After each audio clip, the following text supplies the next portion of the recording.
Question में दिया क्या है कि a car starts moving rectilinearly first with acceleration 5 metre per second, initial velocity 0 है अपनी, तो u 0 होगा, या क्या ग्रीज लेता हूँ, तो u 0 होगा, then uniformly and finally decelerating at the same rate omega comes to a stop.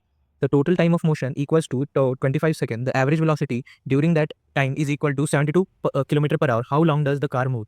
तो हमें इतना तो पता होना चाहिए कि एवरेज वेलोसिटी होती है, एवरेज वेलोसिटी होती है टोटल डिस्टेंस डिस्प्लेसमेंट कुछ भी ले लो, क्योंकि ये टर्न तो नहीं कर रहा है, क्योंकि फाइनली कम्स टू स्टॉप है।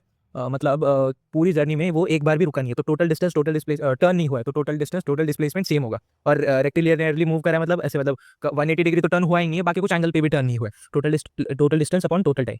तो अब आपको तो पता है हम जेई वाले लोग हैं, तो हम मजदूरी तो हम करेंगे नहीं। इस क्वेश्चन को सॉल्व करने का सबसे आसान तरीका होगा ग्राफ बना के।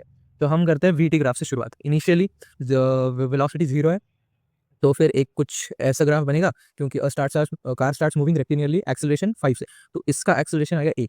तो एक चीज़ याद रखो, यहाँ पे सिर्फ एक वेरिएबल में काम करना। जितना ज़्यादा वेरिएबल बढ़ाते जाओगे ना, उतना ज़्यादा हार्ड जाएगा। ये देखो, यहाँ पे एक ए वेलोसिटी से एक्सेलरेशन से जा रहा है, ये 5 मीटर पर सेकंड स्क्वायर है, वापस यहाँ पे ए से जा रहा है, मगर ये -5 मीटर पर सेकंड स्क्वायर। अब एक ऑब्जर्व करो, u 0 है, तो v is equal to u80 होगा, और u 0 है, तो जो फाइनल वेलोसिटी आएगी वो a इंटू टी के बराबर आएगी।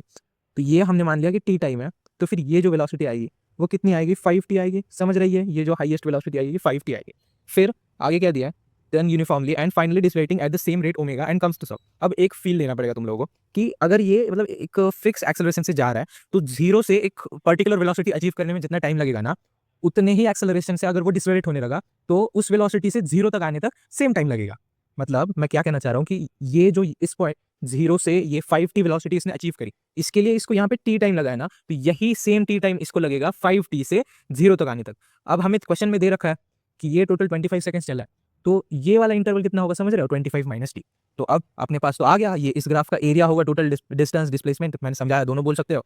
और अपॉन टोटल टाइम हमें पता है 25 सेकंड्स, और वो आ जाएगा 72 किलोमीटर पर आवर। तो 72 को पहले चेंज कर लेते हैं, 72 ये पता ही होना चाहिए, अगर ये नहीं पता है ना तो शर्म के मारे सर नीचे झुक जाना चाहिए।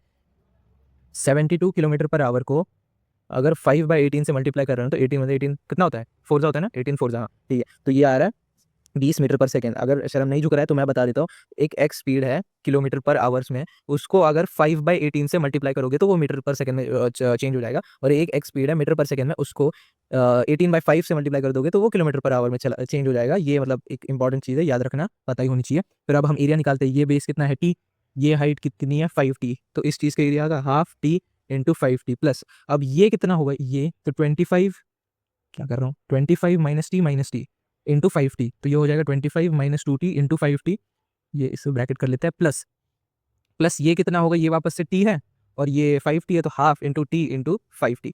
ये आ गई टोटल डिस्प्लेसमेंट अपन टोटल टाइम है 25, और ये अपनी एवरेज स्पीड कितनी आ रही थी 20।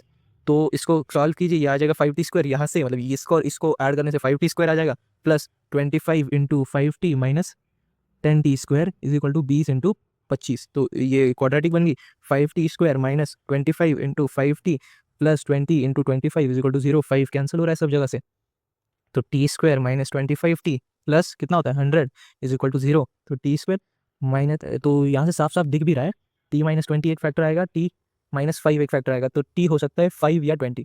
अब मतलब क्या है कि ये 5 जो पॉइंट आएगा ना, ये वाला आएगा यहाँ का, और ये जो 20 पॉइंट है ना, ये 25 माइनस 5 ही आ रहा है, क्योंकि जर्नी इधर से भी, मतलब इस पॉइंट से भी सोच सकते हैं मैथमेटिकली, और इस पॉइंट से भी सोच सकते हैं, तो ये सेम ही आंसर है, सिर्फ एंड्स चेंज हो रहे हैं। तो हमें पूछा गया how long does the car move uniformly, तो यूनिफॉर्मली मतलब ये वाला पार्ट, तो इस वाले में यहाँ पे 5 सेकंड चला, यहाँ पे 20, मतलब ये टोटल कितना हो गया, 20 सेकंड तक चला, और 5 सेकंड से शुरू हो गया, तो 20 माइनस 5 टोटल चला 15 सेकंड। आई होप आपको समझ आया होगा। थैंक यू और राधे राधे।